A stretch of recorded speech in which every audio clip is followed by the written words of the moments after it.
ముందుగా ఇంటర్వ్యూస్ చేసుకోవాలి నా గురించి. నా పేరు విక్కీ, నేను సిఎస్సి 3 నుంచి వస్తున్నాను. కందుకూరు వీరేశ్వరం గారు ఒక మాట చెప్పారు, చీకలు కొట్టగా చదువుకోగానే మంచి పుస్తకం చదువుకొని గొప్ప మాట చెప్పారు. ఆ మాట గురించి ఇప్పుడు మనం జోక్ చేసుకుంటూ తిరుగుతున్నాం, కానీ ఆయన అప్పుడు చెప్పినప్పుడు మాత్రం ఎంతోమంది ఆ పుస్తకాలను చదివి ఇన్స్పైర్ అయిన చాలా మందే ఉన్నారు.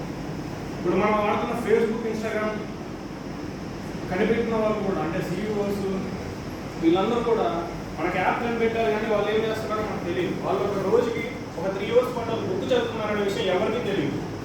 అంటే వాళ్ళైతే మోడర్న్ నుంచిలో యువతను పడేయచ్చు, వాళ్ళు మాత్రం ప్రశాంతంగా బుక్ చదువుతూ నాలెడ్జ్ గెయిన్ చేయొచ్చు.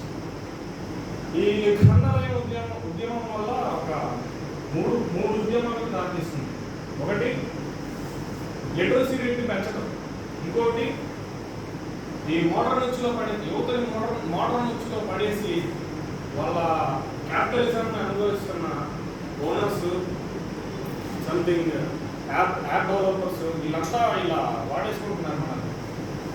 అంటే మెయిన్లీ యూత్ అంతా ఎడిక్షన్ అయిపోయారు కదా ఈ మొబైల్ ఫోన్స్కి, వాటికి, వీటికి. అంటే దాన్ని అడ్వాంటేజ్ తీసుకొని చాలామంది ఇప్పుడు టెక్నాలజీస్ వచ్చేసింది, అది చేసేస్తున్నారు. ఇంతవరకు ఒక్కరు కూడా సరైన బుక్ నాలెడ్జ్ కూడా తెలియదు. వీళ్ళు ఇక్కడ ఎంతమంది పవన్ కళ్యాణ్ ఫ్యాన్స్ ఉన్నారు? ఎవరైనా? పవన్ కళ్యాణ్ ఎన్నో వేల పుస్తకాలు చదివాడు, ఆ విషయం తెలుసా? నా పొలిటికల్ కెరియర్లో రావడం కోసం ఎన్నో వేల పుస్తకాలు చదివిన తర్వాతే నేను వస్తాను అని వాళ్ళ అన్న దగ్గర ప్రయత్నం చేసి మరి పుస్తకాలు చదివింటాడు. మనందరికీ బేసిక్లీ చదువు అనేది ఎక్కువ ఉంది, కానీ మనం చదువుతున్న దానికి మార్కులు ఎక్కువ ఉన్నాయి, కానీ మనం చదివిన దానికి నాలెడ్జ్ అనేది లేదు.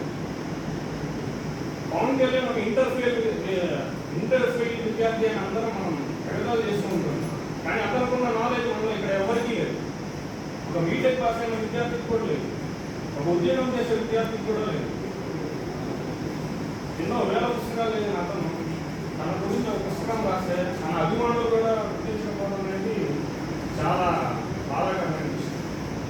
ఈ ఉద్యమం తారాస్థాయికి చేరినప్పుడు ఇప్పుడు మీరు అందరూ చూసి నవ్వచ్చు, బట్ ఆ రోజు మాత్రం మీరు అందరూ గర్వపడేలా ఈ ఉద్యమం చేస్తున్నారు. ఈ ఉద్యమంలో భాగస్వామ్యం పంచుకున్న వాళ్ళందరూ ఎప్పుడు బాధపడదు. ఖచ్చితంగా ఈ ఉద్యమం అనేది చాలా పెను మార్పులను తీసుకుని రాబోతుంది సమాజంలో.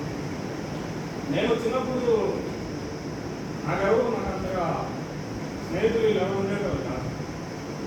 నేను మా తాత దగ్గరికి వెళ్ళి ఆయనతో చెప్పేటాను, నాకు ఎవరు మాట్లాడలేదంటే ఆయన అన్నాడు, నువ్వు ఒంటరి వాడివి కాదు, నీ దగ్గర నా దగ్గర చాలా పుస్తకాలు ఉన్నాయి, అవి చదువు, నీ ప్రపంచమే నీకు పరిచయం అవుతుందని ఆయన చెప్పాడు. ఈ మాట కొంచెం వియర్డ్గా ఉండొచ్చు, బట్ ఇట్స్ ఎ ఫ్యాక్ట్. నేను ఆ రోజు తీసుకొని చదివిన బుక్ ఒకటి ఉంది, యానిమల్ ఫామ్ అని జార్జ్ ఆర్వెల్ రాసిన కథ కాదు, నిజంగా జరిగింది. లైక్ గ్రేట్ డిప్రెషన్ అనేది ఉంటుంది కదా, వరల్డ్ వార్ జరిగిన తర్వాత గ్రేట్ డిప్రెషన్ అనేది వచ్చింది. అంటే ఒక యుద్ధం జరిగిన తర్వాత పరిణామాలు ఎలా ఉంటాయి, ఒక మనిషి ఎంత కరువు కాలానికి వెళ్తాడనేది జార్జ్ ఆర్వెల్ రాసిన కథ. అది నాకు ఎంతలా ఇన్స్పైర్ చేసింది అంటే, ఆ బుక్ చదివిన కాడ నుంచి నేను ఎన్నో పదుల్లో 100 పుస్తకాలు చదివాను. ఆ విప్లవకారుని స్ఫూర్తిని నేను తెచ్చుకున్నాను. ఈ విప్లవానికి నేను కూడా సాయం చేయాలనుకుంటున్నాను. And also wanted to tell about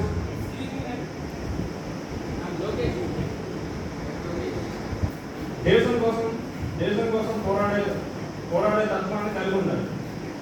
అది అతని బాధ్యత. ఆ బాధ్యత రావాలి అంటే ప్రతి ఒక్కరు పుస్తకాన్ని పట్టాలి, మొబైల్ ఫోన్ పక్కన పెట్టి పుస్తకాన్ని పట్టాలి. ఆ పుస్తకంలో ఉన్న దాని గురించి తెలుసుకోవాలి. ఒక పుస్తకం ఏం చెప్తుంది అంటే, నువ్వు ఎలా అడుగు వేయాలో, నువ్వు ఎలా ఎదుటి వాడితో ధైర్యంగా మాట్లాడాలో అనేది బాగా నేర్పిస్తుంది.